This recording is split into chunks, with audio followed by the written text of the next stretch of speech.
Well, this is about the point I got to last weekend when I discovered that my saw head wouldn't raise. So hopefully we can get set up and start working on that project I was talking about.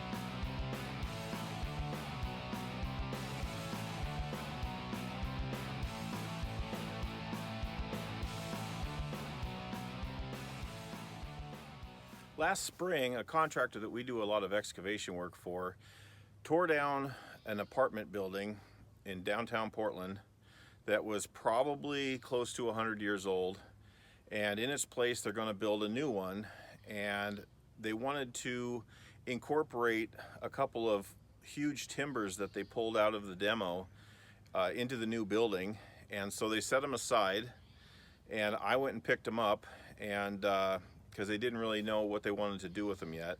So they've been sitting under this plastic here for close to a year now, and now they have a plan. They want me to cut these timbers into 1/2-inch thick boards, and they're going to use them as paneling on the walls of the lobby of the new apartment building.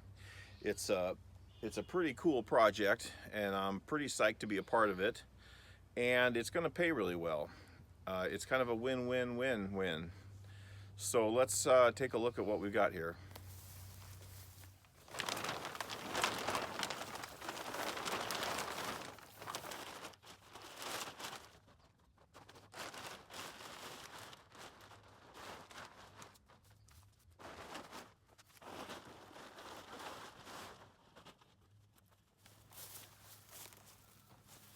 Now these were originally two long beams over 30 feet long.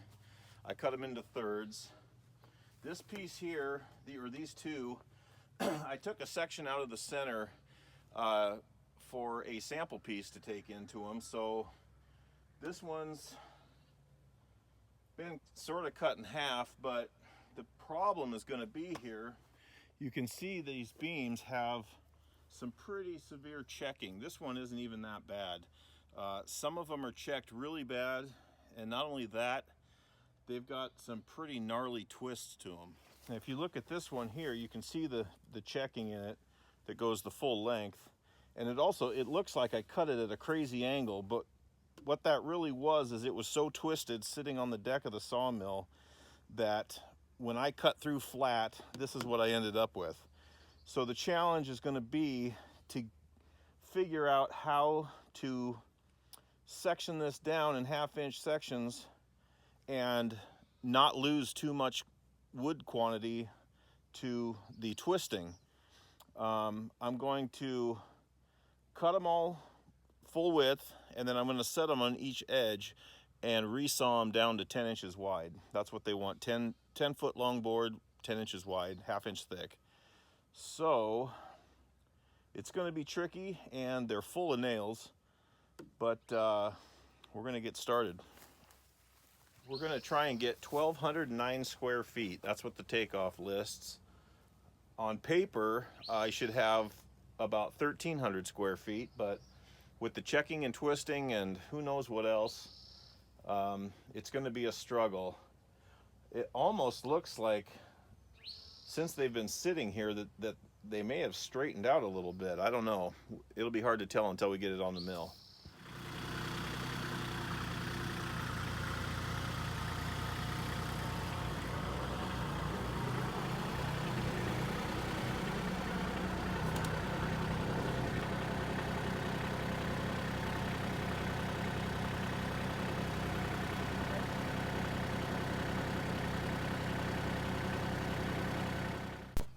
Well, I don't know if you can see, there's about a 1/2-inch gap there,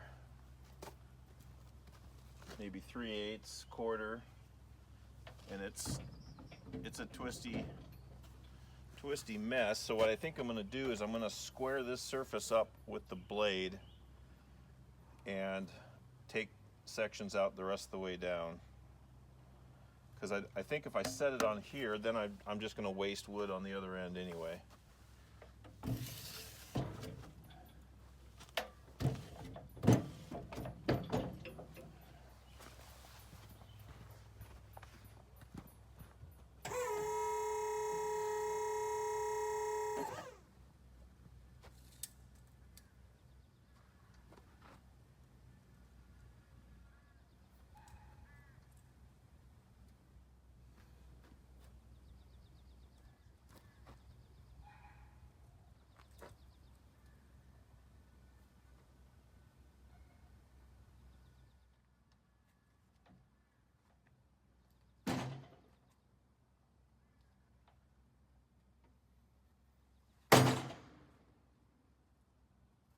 Looking down that timber, you can see it's got a pretty good twist.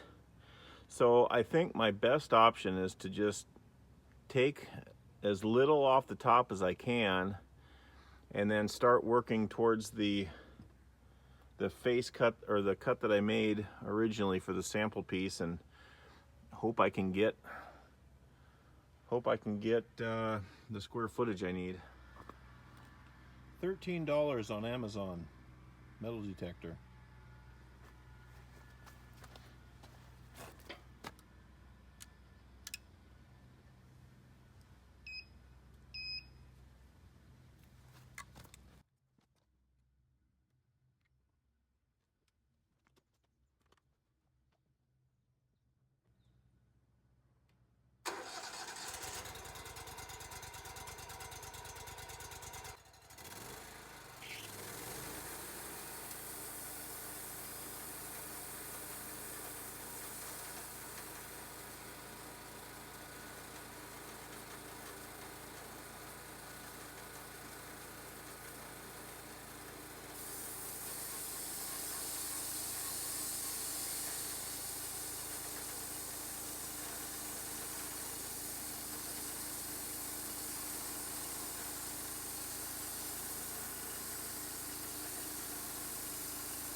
So I've made 11 cuts. That's got 10 boards at the thickness that I want, and the top piece, which is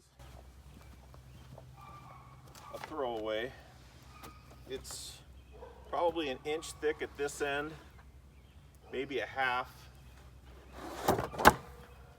but then it's a complete wedge on this side. But that's what you end up with.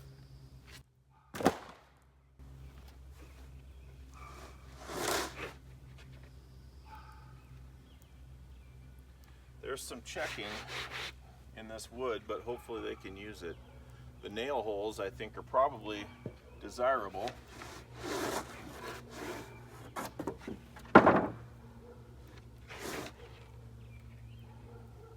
Yeah, there's hardly any checking in this piece.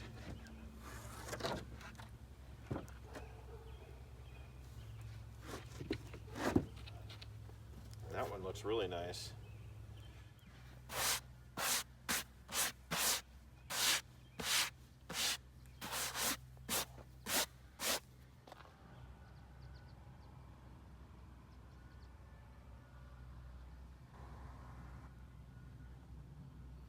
Well, it's 5 o'clock on a Thursday. I just kind of wanted to get one of these chunks of wood on here and see how the saw worked after making the repairs to the simple set. Everything seems to be working good. This weekend I will continue sawing through the rest of the timbers, and so I will see you guys then.